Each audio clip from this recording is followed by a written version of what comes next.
We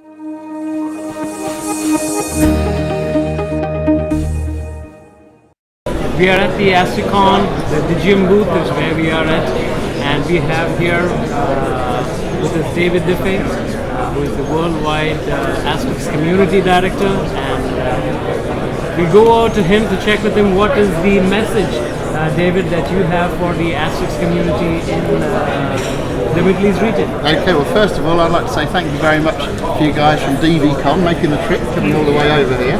Nice to see Ranjan and Sabu and of course Newman, who's behind the camera at the moment. Good to see you all, and what I'd like to say to the Asterix community in the Middle East is keep on doing what you're doing.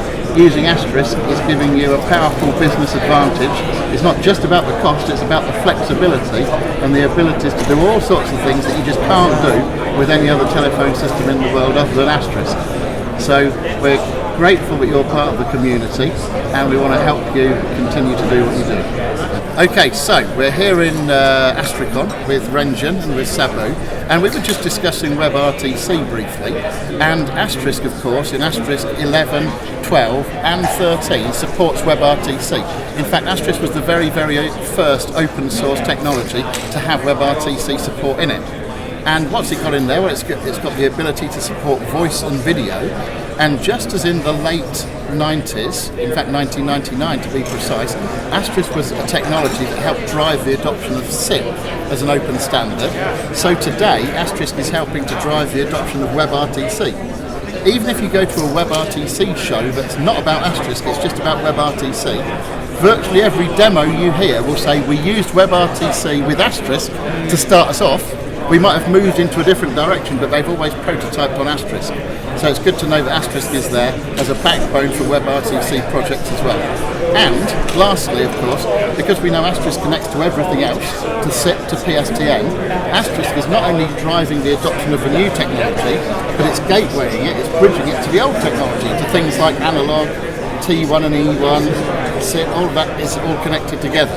So I hope that's a cute little message about WebRTC for you. Thank you so much, David. So when people ask me about what's new with Asterisk, of course what's happened in the last few years is we've transitioned from Asterisk 11 to Asterisk 12. Now that doesn't sound like a big jump, but we perhaps should have named it Asterisk 2.0 because there were so many changes in Asterisk 12. The introduction of PJ-SIP as a SIP channel, the introduction of the Asterisk REST interface so that web developers can get a hold of all the goodness inside Asterisk, and of course the new bridging model.